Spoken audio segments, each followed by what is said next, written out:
Bonjour et bienvenue dans ce top 5 des divinités les plus décalées des univers fantastiques. On se met bien, on s'installe et c'est parti. Numéro 1, Sheogorath. Prince des draps de la folie obsédé par le fromage, il aime imposer à ceux qui le croisent des quêtes plus farfelues les unes que les autres. Que ceux qui ont été témoins d'une pluie de chiens à cause de lui lèvent la main. Voilà. Une de ses objets fétiches est le Wabajak, qui transforme n'importe quelle créature en une autre créature totalement random. Numéro 2, Loki.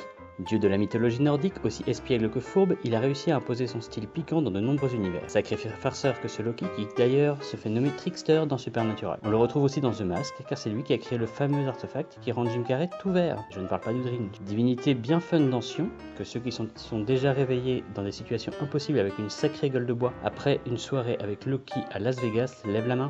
Comment ça, y a que moi? Après un rôle un peu moche dans Power Rangers, oui, c'est lui là.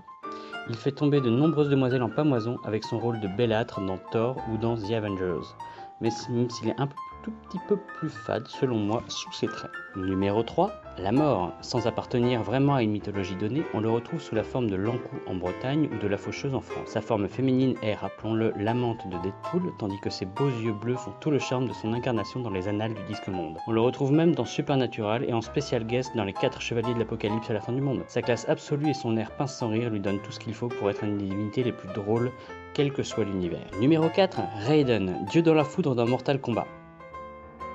Bah, ouais, Christophe Lambert quoi. Numéro 5, Fizban, incarnation de Draco Paladin, le plus puissant des dieux du bien dans Lance Dragon. Il se transforme en mage sénile, constamment à la recherche de son chapeau et en lançant des boules de feu sans prendre la moindre précaution, on dirait moi.